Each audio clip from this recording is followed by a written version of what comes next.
ठीक है, परसेंटेज के क्वेश्चन है प्रीवियस ईयर पेपर के। पहला क्वेश्चन है, संजय ने अपनी मध्य अवधि परीक्षा में 150 में से 75 अंक प्राप्त किए। मध्य अवधि मतलब मिड टर्म पेपर में 150 में से कितने नंबर लेके आया? 75। एनुअल पेपर हुए, फाइनल टर्म के पेपर हुए, 150 में से कितने लाया? 105। तो पहले से कितनी ज़्यादा उसकी परसेंटेज बढ़ गई, उसके अंकों में प्रतिशत वृद्धि याद करो। पहले जितनी परसेंटेज थी उससे कितनी ज़्यादा अब आई है। तो ये 25 से काटो, 25 दूनी 50, 25 या 75, और 25 से कितनी बार में? 6 बार में। 3 से 3 एकम 3, 3 दूनी 6, 1/2 आ गया। 1/2 का मतलब क्या होता है? 50%। कैसे? जब भी परसेंटेज निकालनी हो 100 से मल्टीप्लाई परसेंटेज का साइन, कितनी बार में गया? 50 बार में। तो पहले 50% नंबर आए। अब ऐसे इसको कर लो, ये किससे आएगा? 25 से किससे काट लो? 15 से काट लो। 15 एकम 15, 0 लगा लो।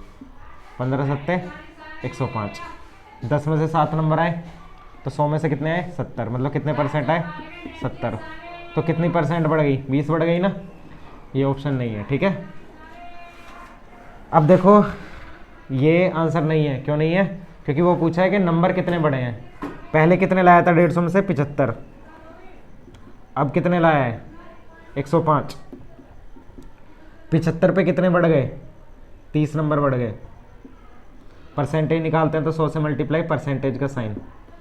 25 या 75, 25 चौक 100, 3 से कितनी बार में गया? 10 बार में। 10 की 4 से मल्टीप्लाई 40%। तो ये आंसर है, वो नहीं है, ठीक है। देखो ये 75 से कितना बढ़ गया है? 30 बढ़ गया। तो 75 नीचे लिखेंगे, 30 को क्या लिखेंगे? ऊपर। परसेंटेज निकाल देंगे, 100 से मल्टीप्लाई करेंगे, कितने परसेंट आए? 40%। 40% बढ़ गया नंबर। ये देखो अगला क्वेश्चन है, यदि ए बी से 75% अधिक है, सी डी से 40% कम है और डी ए से 20% अधिक है, तो कौन सा कथन सत्य है ना। तो ये 4 कथन है, फिर ये चेक करने हैं। आसान सा क्वेश्चन है, कहने वाली बात है। ए बी से कितना ज़्यादा है?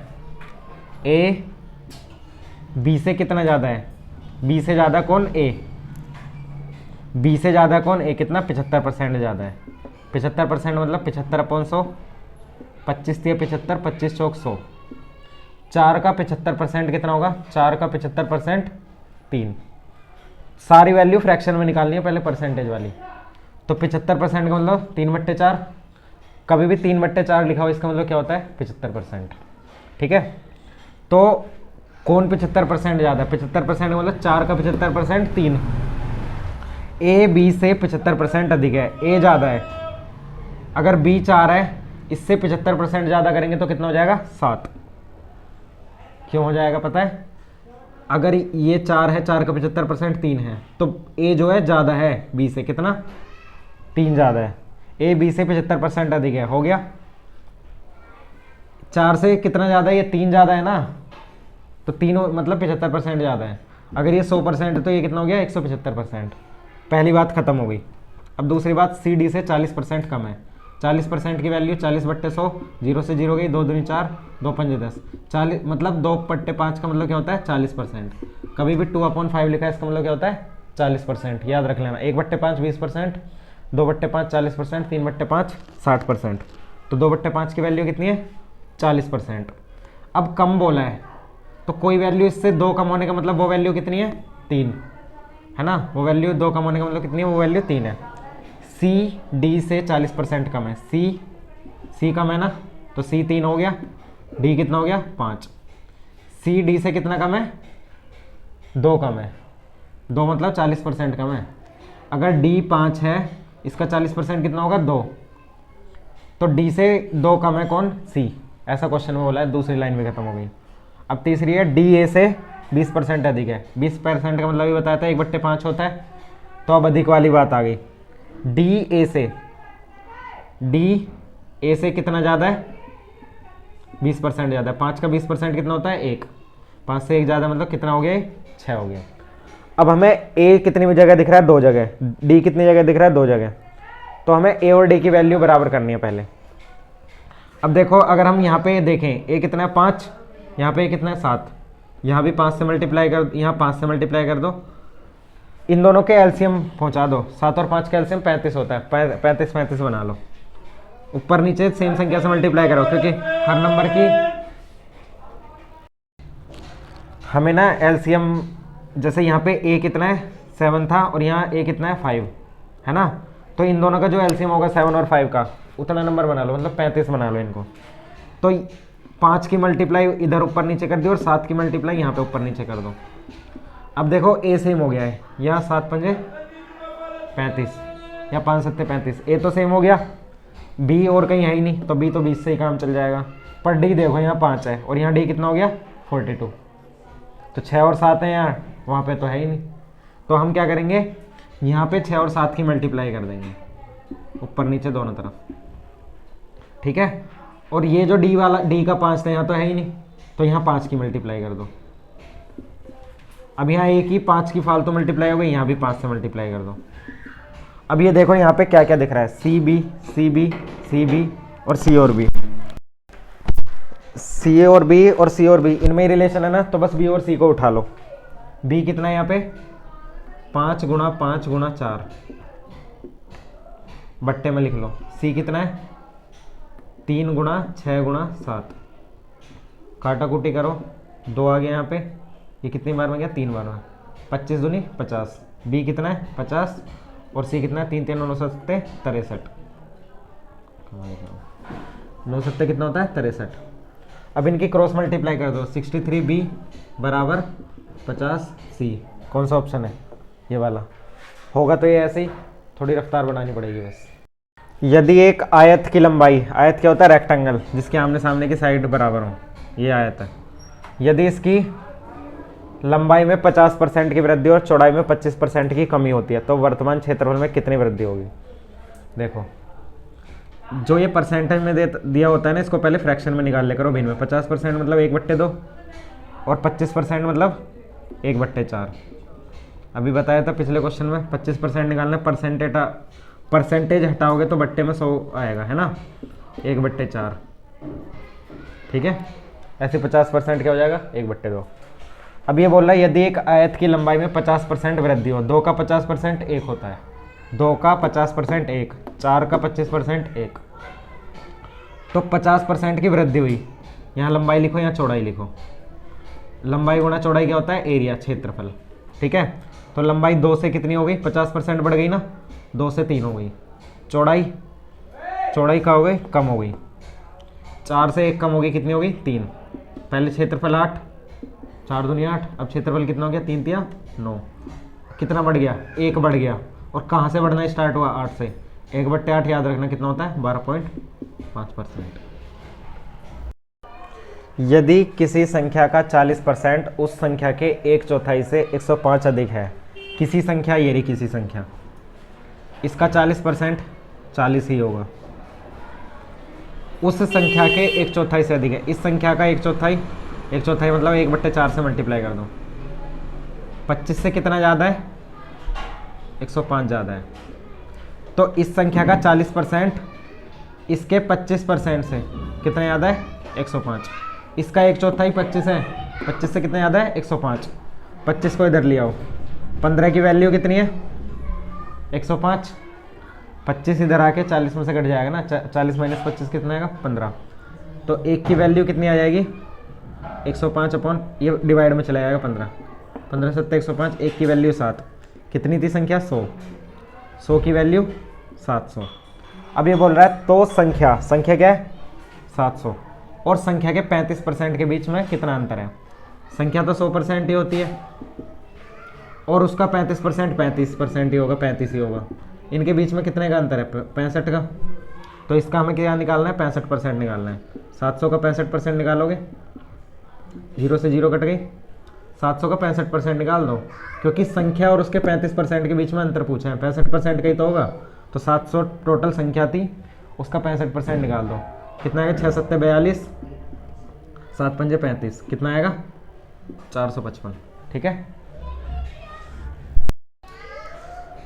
ये इस क्वेश्चन में 2 प्रत्याशी हैं, प्रत्याशी मतलब कैंडिडेट जिनके चुनाव हो रहे हैं, 2 के बीच में चुनाव हो रहा है, रवि और मनोज के बीच में।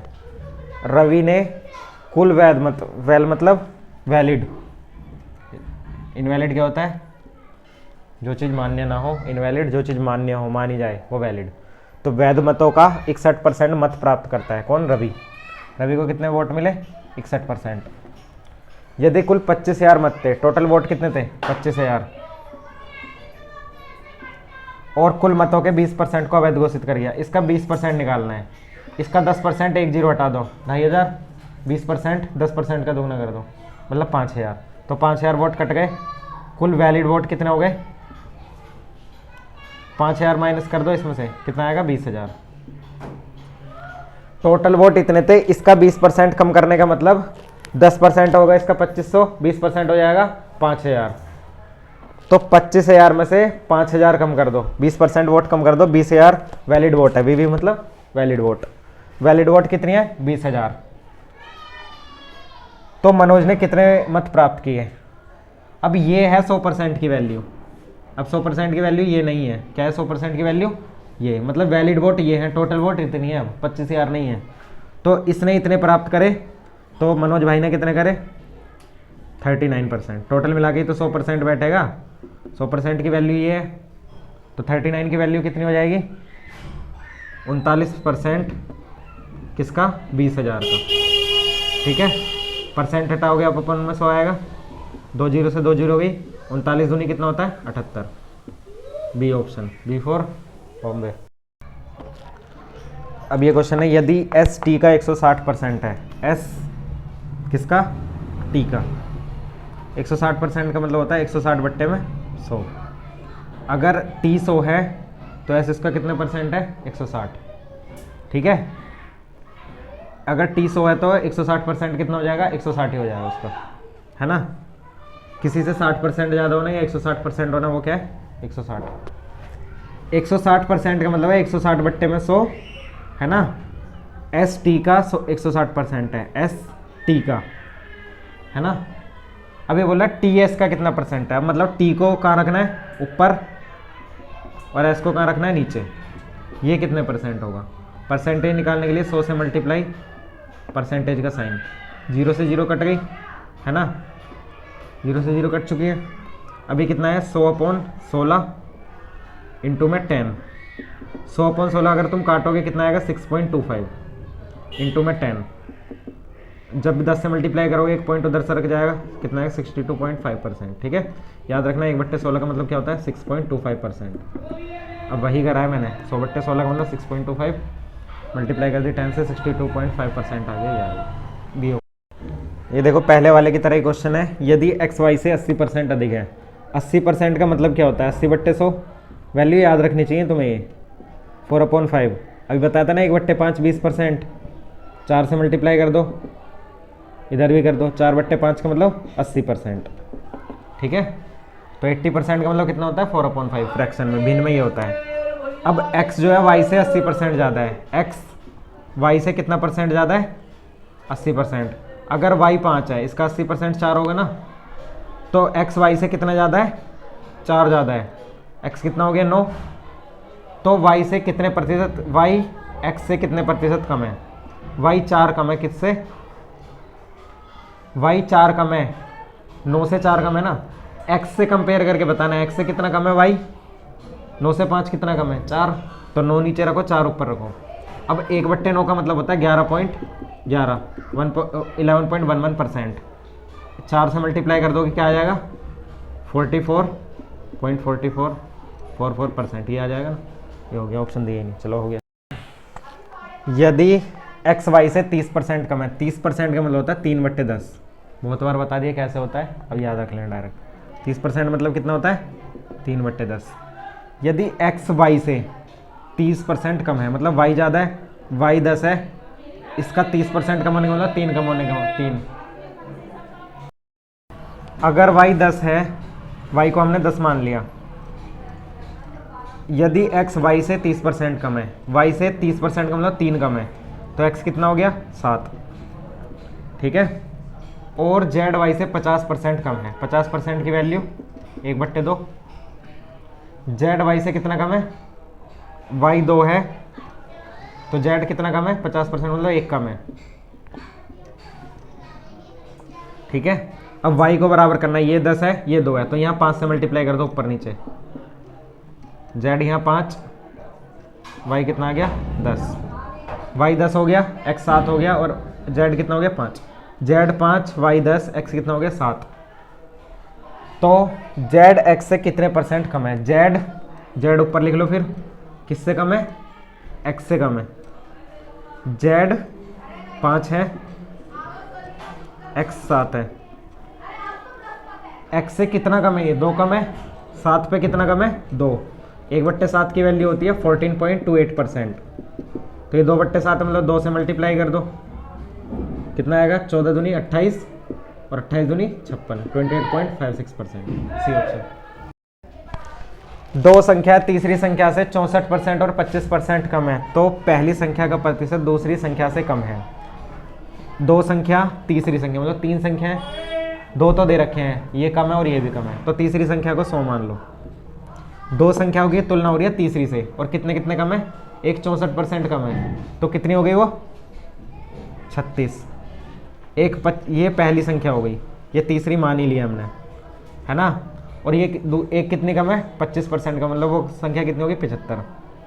पहली संख्या 36, दूसरी 75, तीसरी 100। तीसरी तो हमने मान लिए, पहली इससे कितने कम है? 64% कम है।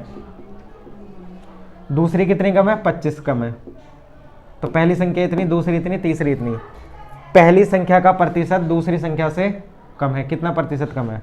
पहली संख्या नीचे लिखो, दूसरी संख्या ये रहा। अच्छा, पहली संख्या का पूछा है। पहली संख्या दूसरी से कितनी कम है? 75 से कितना कम है? 36। बताओ, 29 कम है ना? 29 ही कम है। 75, 36 माइनस कर दो इसमें से, है ना। 15 में से 6 गए 9, 6 में से 3 गए 39, 39 कम है, ठीक है। अब 100 से मल्टीप्लाई, परसेंटेज का साइन, 25 चौक 100, 25 दिया 75, 3 एकम 3, 3 3 9, 13 चौक 52%। क्या ऑप्शन है? ठीक। क्लास में टोटल 80 बच्चे हैं, 60% इकोनॉमिक्स में पास हो गए और 20% हिस्ट्री में पास हो गए। तो उनकी संख्या बतानी है जो ना इकोनॉमिक्स में पास हुआ ना हिस्ट्री में पास हुआ। 60% इसमें पास है, 20% इसमें पास है, मतलब 80% तो पास ही है। फेल कितने हुए? 20%। 80 का 20% कितना होगा? 20% का मतलब 1/5। 5 से कितनी बार में आएगा? 16। 16 पंजे 80 होता है ना। क्या आ गया? 16 आंसर। जब एक संख्या x का 32%, x का कितने परसेंट? 32%, दूसरी संख्या y में जोड़ा जाए, किस में जोड़ दिया जाए? y में, तो y में 24% की वृद्धि होती है। y कितना बढ़ जाएगा? y की वैल्यू तो है ही, y का ही 24% बढ़ जाएगा, ठीक है। प्लस का y और इधर भी प्लस का y, ये तो खत्म है। 32% x बराबर किसके है? 24% y के। बट्टे में ले आओ इसको y को, और इसको संख्या को उधर ले जाओ, रेशो में निकाल लो, इसको अनुपात में निकाल लो, बट्टे में निकाल लो। परसेंट से परसेंट गया, 8 × 24, 8 चौक 32। x/y कितना आ गया? 3/4। अब यहाँ पे 2x + y नीचे लिखा 3x - y, या तो वैल्यू रख दो। x की वैल्यू कितनी है? 3, y की वैल्यू कितनी है? 4। x की वैल्यू कितनी है? 3, y की वैल्यू कितनी है? 4। 2 × 6 = 10, 3 × 9 - 4 कितना हो गया? 5। 5 से 2 बार में गया, कितना आ गया? 10। 2 आंसर आ गए। यदि एक संख्या को 14 से विभाजित किया जाता है, मतलब डिवाइड किया जाता है, तो यह दूसरी संख्या के 10% के बराबर हो जाती है। तो पहली संख्या दूसरी संख्या से कितने परसेंट अधिक है? एक्स वाई मान लो पहली दूसरी संख्या को, ठीक है। पहली संख्या को 14 से डिवाइड कर दो, ये बराबर आ जाएगी किसके? दूसरी संख्या के 10% के। 10% मतलब 1/10 के बराबर आ जाएगी। 2 से ये 7 बार में, 2 से ये 5 बार में। वाई मल्टीप्लाई में तो इधर आके डिवाइड में आ गया, 7 डिवाइड में है तो ऊपर चला जाएगा, ठीक है। अनुपात आ गया, अनुपात से आराम से परसेंट निकाल सकते हैं। पहली संख्या दूसरी संख्या से कितने प्रतिशत अधिक है? पहली संख्या क्या है? 5, है ना। पहली संख्या, अच्छा पहली 7 है, 7 5 से कितना अधिक है? 5 से कितना अधिक है? 2। परसेंटेज निकाल लो, 2/5 का मतलब क्या बता रखा है? 40%। देखो यहाँ पे क्या बोला है उसने, पहली संख्या मतलब x y से कितना ज़्यादा है? y से कितना ज़्यादा है? 2। y पे कितना ज़्यादा है? 2। तो 2 पर लिखेंगे, 5 नीचे लिखेंगे। कंपेयर किससे हो रही है? y से हो रही है ना, तो y को नीचे लिखेंगे, कितना ज़्यादा है, 2 ज़्यादा है, तो कितना आ गया 40%। यदि चीनी की दर 25% बढ़ जाती है, 25% का मतलब क्या होता है, 1/4, मतलब 4 से वैल्यू कितनी हो जाती है 5। अब जो भी होती है अभी देखेंगे। 1 बढ़ने का मतलब 4 से वैल्यू कितनी हो गई 5 हो गई। यदि चीनी की दर 4 से कितनी हो गई 5 हो गई, तो परिवार को अपनी खपत कितनी कम करनी होगी, मतलब चीनी का रेट 4 रुपये से कितना हो गया 5 रुपये, है ना। तो इसको नीचे लिखो, प्राइस कितना हो गया 4 रुपये से 5 रुपये, कितना बढ़ गया ये 25%। 4 का ये कितना होता है 25% होता है, ठीक है। तो 4 से 5 बढ़ गया रेट। अब उसे खपत, प्राइस इंटू कंजप्शन बराबर एक्सपेंडिचर। जैसे एक चॉकलेट ली तुमने 5 रुपये की, अगर तुमने 10 ले ली तो कितने की आ गई 50 की, रेट तो फिक्स है 5 रुपये। अगर तुमने 100 ले ली, कितने की आ गई 500 रुपये की। तो ये जो खर्चा हो रहा है ये किस पे डिपेंड कर रहा है, इस पे डिपेंड कर रहा है ना, कंजप्शन पे, खपत पे डिपेंड कर रहा है ना। कंजप्शन मतलब तुम कितनी चीज़ खरीद रहे हो, तो वही फॉर्मूला लग रहा है यहाँ, P इंटू सी बराबर E। अब हमें व्यय सेम रखना है। यदि चीनी की दर 25% बढ़ जाती है, मतलब रेट 4 से 5 हो गया, तो परिवार को अपनी खपत को कितना % कम करना पड़ेगा, खपत को कम करना पड़ेगा, क्योंकि ये हमें ये वाली चीज़ ना, ये वाली वैल्यू सेम रखनी है। रेट बढ़ा है यहाँ पे, ये जो मैंने बताया था यहाँ रेट नहीं बढ़ा, रेट बढ़ा है यहाँ पे। तो हमें क्या करना है, खपत कम करनी पड़ेगी। अगर किसी चीज़ का रेट बढ़ जाए तो हम क्या करते हैं, उस चीज़ का यूज़ करना कम कर देते हैं, उतने ही रुपए में काम हो जाता है, मतलब खर्चा सेम रखना है, ठीक है। तो खर्चा तो हमें पता ही नहीं है क्या है, ठीक है, खर्चा तो पता ही नहीं है कितने से कितना बढ़ाया, है ना। यदि चीनी की दर 25% बढ़ जाती है, तो परिवार को अपनी खपत को कितना % कम करना होगा। तो यहाँ पे ये भी नहीं पता हमें, है ना।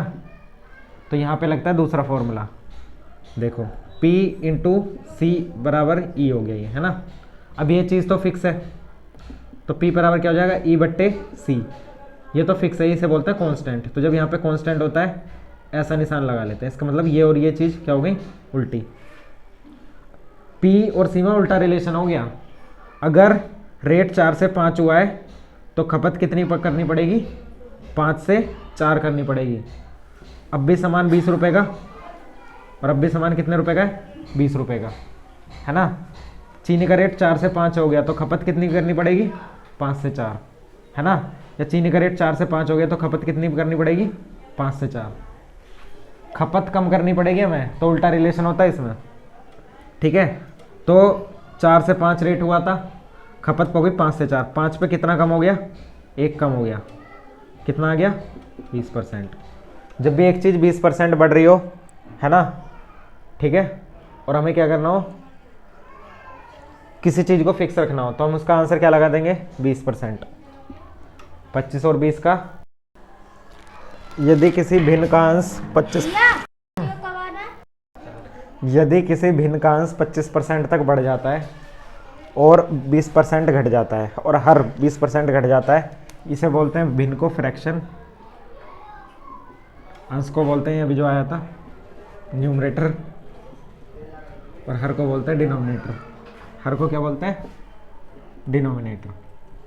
x/y लिख रहा है, मान लो ये ऊपर वाली चीज़ अंश, नीचे वाली हर, पूरा भिन्न, न्यूमरेटर डिनोमिनेटर, और पूरा क्या हो गया फ्रैक्शन, ठीक है। अब अगर तुम्हें ऐसी सिचुएशन दे रखी हो कि अंश 25% बढ़ रहा है और हर में भी कुछ हो रहा है, बढ़ रहा है घट रहा है, और फिर भिन्न का मान कुछ हो रहा है, ये हो गया ना 5/4 हो गया, तो तुम्हें क्या करना है, अंश कितना बढ़ा 25%, 25% 100 वैल्यू मान लिया अगर अंश की, तो 25% बढ़ने के बाद कितनी हो जाएगी 125। तो जितना अंश में बढ़ा है उसकी कर दो हर से मल्टीप्लाई, हर में कितना घटा है 20%, 100 वैल्यू है हर की, तो कितनी हो जाएगी 80, तो इसकी मल्टीप्लाई अंश से कर दो। 4 से कितनी बार में गया 20 बार में, 5 से कितनी बार में गया 25 बार में, 5 से 4 बार में, 5 से 5 बार में, कितना आ गया 4/5, है ना। देखो 5/4 मान हो गया था, वैल्यू 5/4 हो गई थी जब अंश में कुछ जोड़ा और हर से कुछ घटाया। तो तुम्हें क्या करना है, ये भिन्न का मान ऐसे डायरेक्ट लिख लेना है, अंश में जितना जोड़ा वो नीचे हर से मल्टीप्लाई कर दो, और हर में जितना घटाया जोड़ा ऊपर अंश से मल्टीप्लाई कर दो, काट दो, आंसर आ जाएगा। अब देखो इसे वैसे करके दिखाता हूँ खोल के बिल्कुल। यदि किसी भिन्न का अंश और हर दोनों ये मान लिया, x/y मान लिया, यदि किसी भिन्न का अंश 25% बढ़ गया, मतलब कितना हो गया, पहले 100% था, अब कितने परसेंट हो गया, 125। हर कितना हो गया, पहले 100% था, 25% बढ़ने के बाद कितना हो जाएगा, खुद का 125% हो जाएगा। हर 20% घट गया, पहले 100% था खुद का, हर वैल्यू खुद की जैसे 2 है, ये खुद का 100% है, इसका 100% क्या होगा, 2 का 100% क्या होगा, 2 का 100% 2 ही होगा। 100% मतलब 100/100 एक ही आएगा ना, मतलब हर नंबर की 1 से मल्टीप्लाई होती है, 100% से मल्टीप्लाई हो रही है। तो अगर इसका 25% बढ़ा दो 125 आएगा। तो x का अंश का 125% हो गया और हर का 80% हो गया। भिन्न का मान कितना आ गया, 5/4। जब अंश में 25% बढ़ाया और हर में 20% घटाया तो पूरे भिन्न का मान कितना हो गया, 5/4। अब x/y की वैल्यू निकालनी है, वास्तविक मान मतलब x/y की वैल्यू। 80% के ऊपर मल्टीप्लाई और 125 ऊपर है तो नीचे मल्टीप्लाई। परसेंट से परसेंट गया, 4 से 20 बार में गया, 5 से 25 बार में गया, 5 से 4 बार में गया, 5 से 5 बार में गया। x/y कितना गया, 4/5। वही आंसर आ रहा है। ये क्वेश्चन हो गए हैं। अब कल प्रॉफिट एंड लॉस के क्वेश्चन करेंगे, जीडी के।